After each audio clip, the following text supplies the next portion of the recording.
Hello students, welcome to my channel.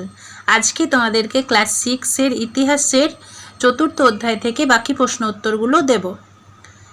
আগের ভিডিওতে তোমরা আগের প্রশ্ন উত্তরগুলো পেয়েছো। আজকে তোমাদের হবে, এখানে নাম্বারিং করা আছে, দেখো 17 নাম্বার থেকে।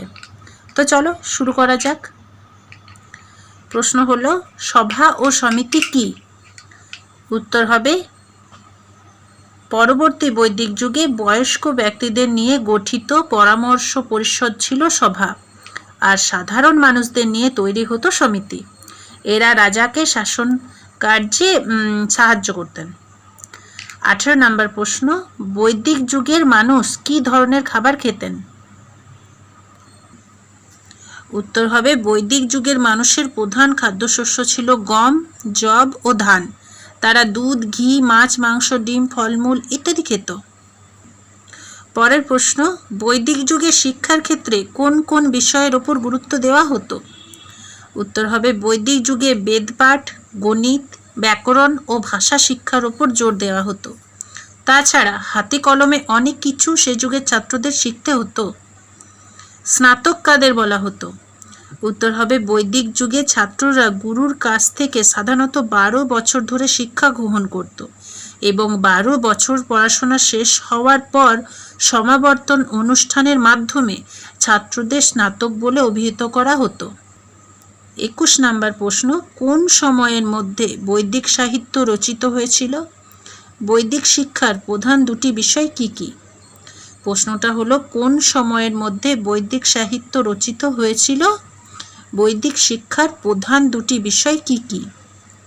উত্তর হলো, খ্রিস্টপূর্ব 1500 থেকে 600 খ্রিস্টপূর্বাব্দের মধ্যে বৈদিক সাহিত্য রচিত হয়।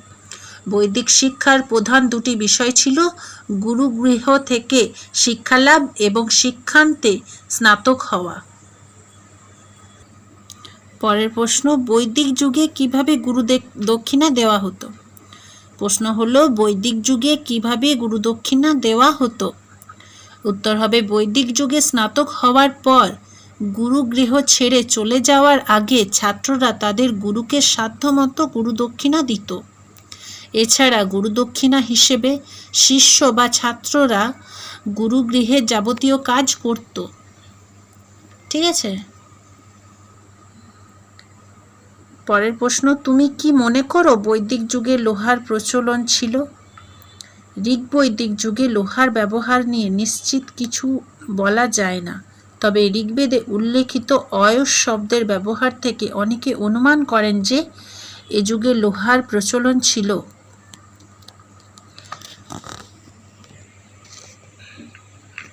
কিন্তু পরবর্তী বৈদিক যুগে লোহার ব্যাপক প্রচলন ঘটে। লোহার ভারী নাঙ্গলের ব্যবহারের দরুন কৃষি অর্থনীতিতে উল্লেখযোগ্য পরিবর্তন ঘটে। 25 নম্বর প্রশ্ন, পরবর্তী বৈদিক যুগে মানুষের ধর্মীয় জীবনে কি পরিবর্তন লক্ষ্য করা যায়? উত্তর হবে, পরবর্তী বৈদিক যুগে ধর্মীয় জীবনে নতুন বহু দেবদেবীর উৎপত্তি হয়, যেমন প্রজাপতি, গরুর, বাসুদেব, নারায়ণ প্রভৃতি।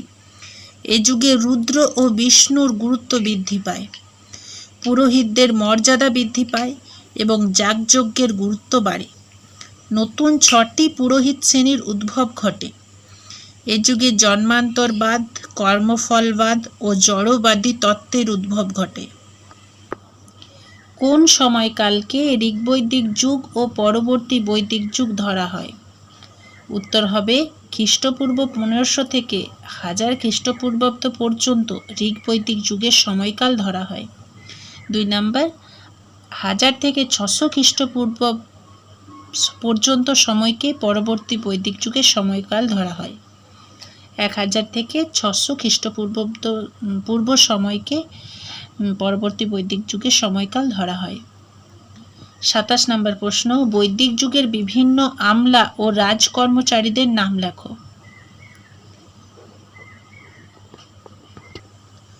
পরবর্তী প্রশ্ন হলো, বৈদিক যুগের বিভিন্ন আমলা ও রাজকর্মচারীদের নাম লেখো।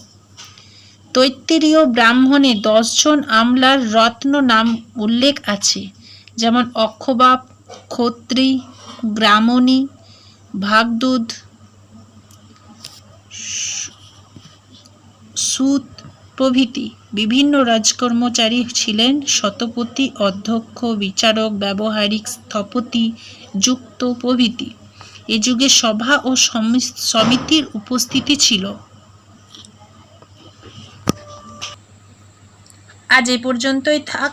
ইতিহাস থেকে চতুর্থ অধ্যায়ের কোন প্রশ্ন উত্তরগুলো লাগবে তোমরা কমেন্ট করে জানাতে পারো। ভিডিওটা কেমন লাগলো জানাবে।